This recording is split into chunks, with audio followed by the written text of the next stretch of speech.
30,000 euros. 30,000 euros I've spent in the span of 2 years, and I can't write a single line in my CV after 2 years in this university. There is not a single skill I acquired. Well, no, actually I acquired some skills, but they are all acquired outside of the building of the university. I did it on my own, by myself. University was completely useless. And I record this video first of all just to get this anger out of me, because every time someone asks, oh, are you studying? How's the uni going? It just turns out to be a 15 minutes monologue of me just crying out because I spent this amount of money and I wasted my time and it got nowhere, absolutely nowhere. So I want to cry for 15 minutes once again. And the second reason is I really want to alert some people, because I would love to see this video 2 years ago and don't end up going to this university, save my money, save my time, save my energy, my good moods, and yeah, save my student life. Because I know there are good universities out there, but just the lack of research, lack of asking, that's what turns it into a very bad stuff. And this is what happened to me. I didn't research long enough.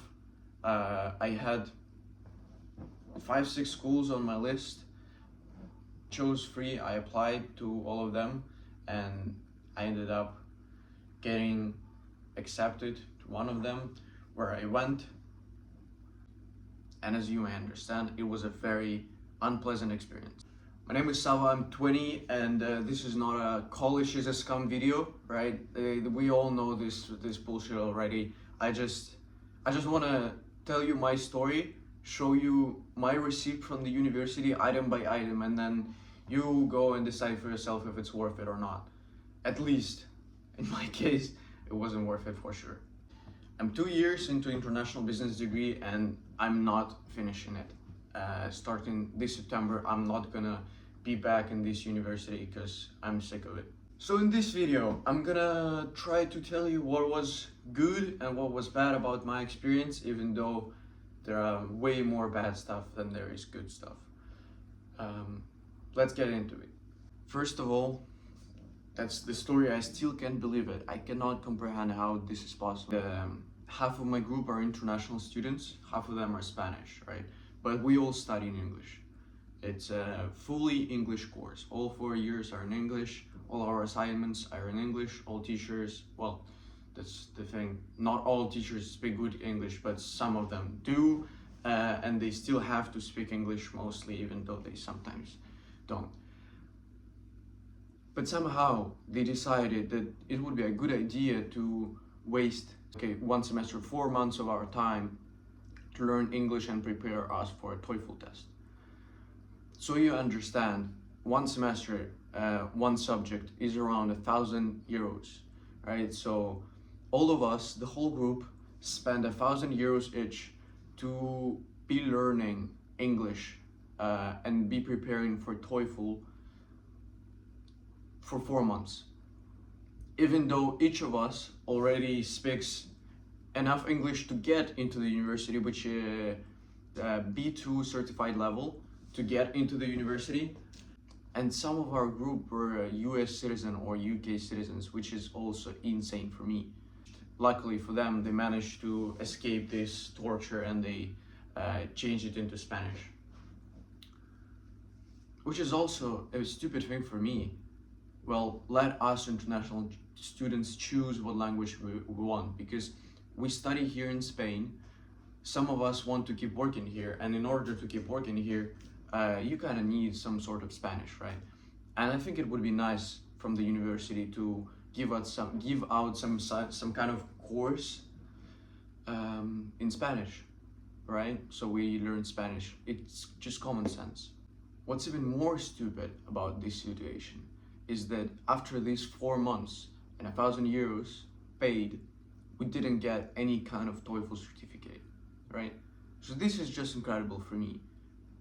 We spent 4 months studying, and then they gave out us a TOEFL exam.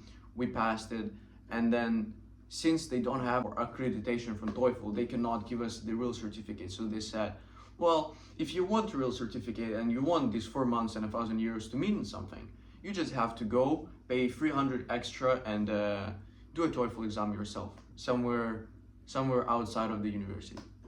So yeah, we were taught English in English. In the degree, we're already attending in English.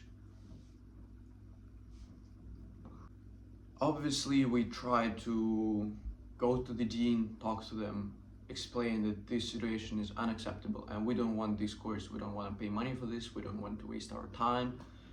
And what we got in return is that, okay, we took a note, and in 2 years we're gonna implement this and we're gonna get rid of this course, but unfortunately for you guys, you already have to take it because there is a lot of bureaucracy in the university, so it's not that easy to change the course during the year, which I kind of understand, but you had 120 years to kind of understand how it works, what's best, what's worse, and you still end up doing this shit.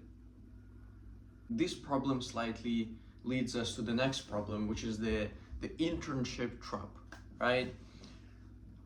I had a knowledge that obviously they're gonna help us with the internships and with looking for jobs, which is a good thing, right? So they introduced us this website with internship programs. Obviously, international guys were asking, okay, how it works for us? How many of these vacancies, what percentage for English speakers? And they say, well, it's around 3% English speakers, and then for other options, you have to get the Spanish and even sometimes Catalan, which is the language in Catalonia. And it's fine, I understand it. It's Spain, they have the Spanish language, it's obvious that they want us to work in Spanish, right? It's common sense.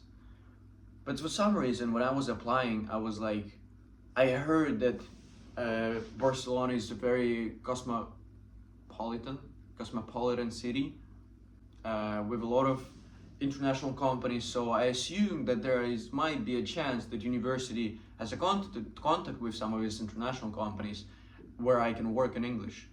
And if not, and they know that it's impossible for me to really find a good internship here in English, then maybe they do something to help me with this, because I pay this money for something, right? And I assume that they could gonna work this through, understand the flow, help me go through this, because for me it's my first time and I have no idea how to do this.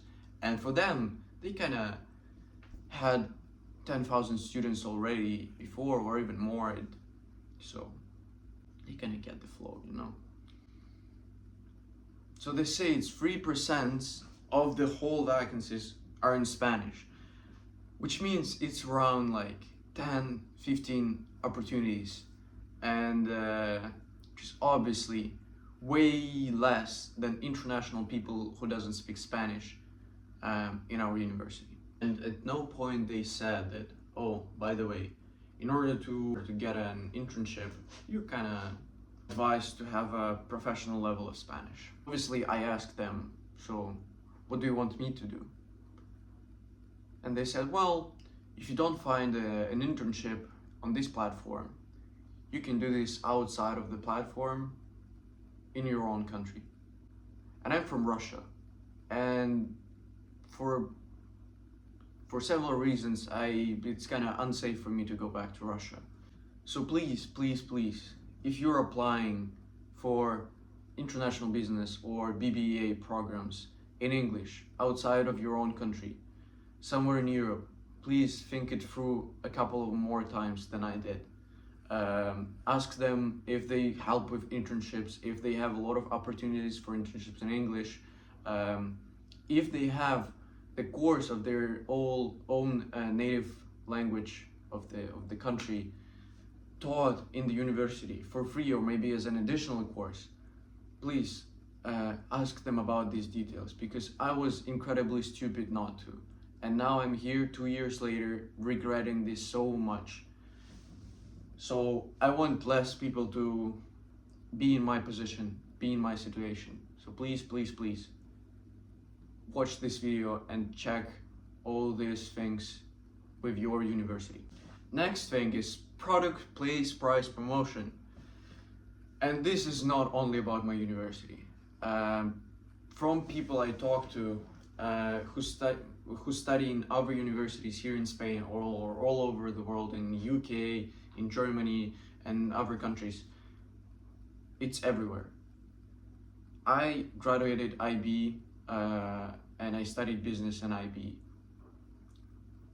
So I already knew all these terms, which are basic level terms.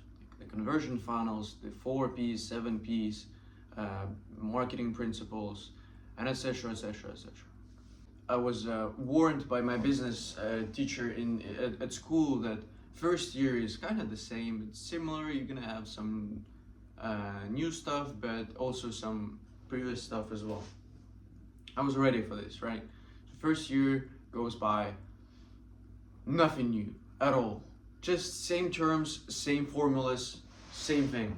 I was like, okay, maybe someone didn't have the experience I had, so they kind of have to know these terms, so we're all on the same level. Makes sense.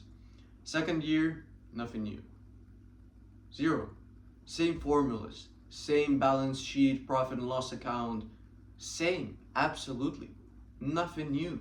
There were two subjects, international law and social ethics. But apart from this, I had 12 other subjects, which is kind of replicated itself one by one. So I study this, I go to the next class, oh, same thing. Next year, oh wow, same thing, nothing new, absolutely. As I said, zero new lines for my CV, absolutely no skill acquired, just useless knowledge, which I already had. And I always thought that, well, the university is not really about knowledge, right? It's about the credential, which opens the doors for you, and it's about the network. That's fair, right? So let's assess how good these two parts work in my situation. So the credential kind of opens the door for the internships, but they work in Spanish, and even though I speak Spanish, unfortunately, it's not enough to apply for an internship. I'm working towards this level, but I'm doing it on my own, okay? So there is no reason to pay them because they have done nothing, absolutely nothing. I do it on my own. And let's talk about the network, right? The main part of the university is the network, because the people you study with, you usually open the business with, and they are the same people who help you go along your journey, along your life, basically your lifelong friends. And I was always very passionate about business. I always wanted to really get into this environment where everybody's inspired and doing something, right? But this is not the case. Unfortunately, people who choose business are most of the time people who couldn't go somewhere else because they're dumb. And this is my case exactly. People are just insanely stupid in some cases. And I'm not the smartest, right? But there are just some incredible examples where it's the simplest thing on earth and people are studying this 2 years in a row, right? Because they just repeat itself, every subject repeats itself. And they study it one by one, in one course, in the next course, in the next course, and the next year. And they fail it again and again and again. And they go into a retake exam, they retake the exam, they fail the next one. And then they have the next subject, which is exactly the same, about the same thing, the same balance sheet. And they fail it again. And I don't want to have these kind of people in my network. I want to be the stupidest in the room, I have the goal to aim up there, and it was not the case. Also, in terms of the network, you know how they have cool clubs in the university where you can explore finance or chess or books, and you can kind of have the people of the same in the same field who have similar interests. We had them as well, but they were all in Spanish. So this is also a very sad thing because I would like to have this kind of club. I would like to be a participant, but they are all in Spanish. And what they said is, yeah, we know it's in Spanish and we will try to change it, but for now it's in Spanish. So go learn Spanish. And again, I'm not saying I don't want to learn Spanish in Spain. It would be stupid. I'm learning Spanish, but they could kind of help, you know, for 15K a year. They could give me a course or at least notify me in advance when I was applying that, oh man, in order to get full access for a student life in Spain, you better speak Spanish. Because yes, as I said, I was young and stupid enough to think that I might go through just in English. It didn't work out. And I got to be honest, there are some good parts as well, right? I found two very good friends who are with me. We have road trips and we enjoy life together. We have similar interests and it's wonderful. It's really wonderful. But unfortunately, it's not worth 15K a year, you know? I could meet them somewhere outside on the bus stop and we would have the same experience because again, it's outside of the university. There are some very good teachers who I appreciate and they are really working very well and their subjects were very interesting and I enjoyed it, genuinely enjoyed it. But it's not enough. I understand that there are always good teachers and bad teachers, boring subjects and interesting subjects, right? But this proportion is just insane. So this is my own calculation, right? For me, it's not worth it.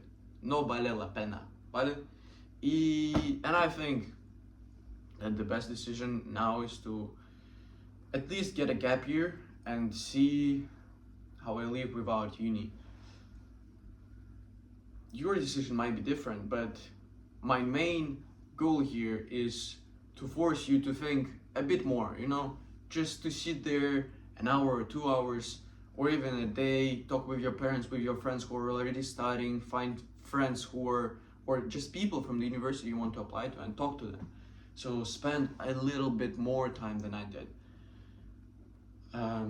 Just to make sure, because this is a very important step in your life and I kind of missed it.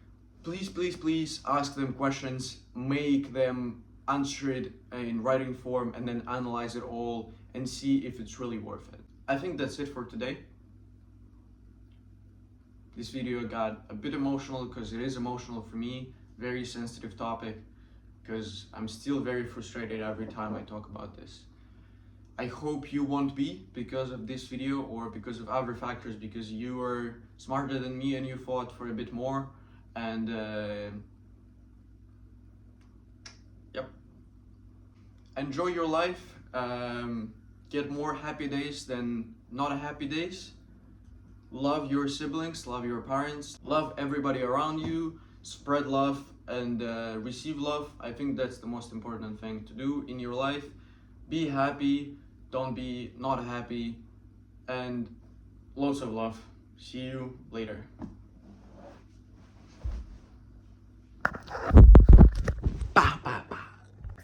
By the way, check out my setup for today. I got 3 chairs, one on top of another, a fake flower right here, and a Jean Baudrillard's book, which is, by the way, very nice.